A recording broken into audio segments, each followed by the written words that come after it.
ہمارے یہاں جو اس طرح کا سوال ہوتا ہے وہ عمومی طور پر عشق مجازی کے طور پر ہوتا ہے. لوگ کہتے ہیں کہ گناہ ہے یا نہیں ہے.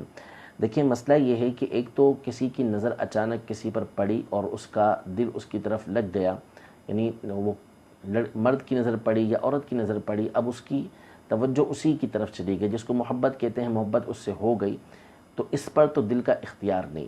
لیکن اس کے بعد کے جو معاملات ہوتے ہیں وہ اختیاری ہوتے ہیں. جسے پہلی نظر پڑنا اس کو معاف قرار دیا گیا، لیکن اس کے بعد حکم یہ ہے کہ نظروں کو جھکانا ہے، دوسری نظر معاف نہیں ہے. تو محبت بے اختیار ہو جانا یہ ایک الگ چیز ہے، لیکن اس کے بعد کے جو ہمارے یہاں معاملات ہوتے ہیں اور جو طریقہ کار اختیار کیے جاتے ہیں وہ کسی پر پوشیدہ نہیں. کتنے گناہوں کا دروازہ کھلتا چلا جاتا ہے. تو جب ایسا معاملہ ہو تو بندے کو سب سے پہلے یہ سوچنا چاہیے کہ میں یہ جو کام کرنے لگا ہوں کہ کیا میرا رب عز و جل اس میں مجھ سے راضی ہے. دوسری بات یہ کہ آج آپ یہ معاملہ کر رہے ہیں یا کر رہی ہیں، آپ اتنا سوچیں کہ اگر آپ کے والدین کو یہ پتہ چلتا ہے تو ان کے دل کے اوپر کیسا گزرے گا.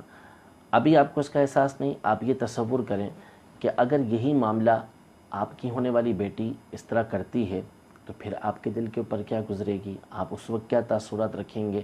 یہ تصور رکھیں گے تو انشاءاللہ تبارک و تعالیٰ آپ کو خود احساس ہوگا کہ آپ کے والدین کے اوپر آپ کے اس عمل کی وجہ سے کیسا جو ہے وہ صدمہ پہنچے گا. تو اس لیے ایسے عمل سے ہمیشہ بچنا چاہیے.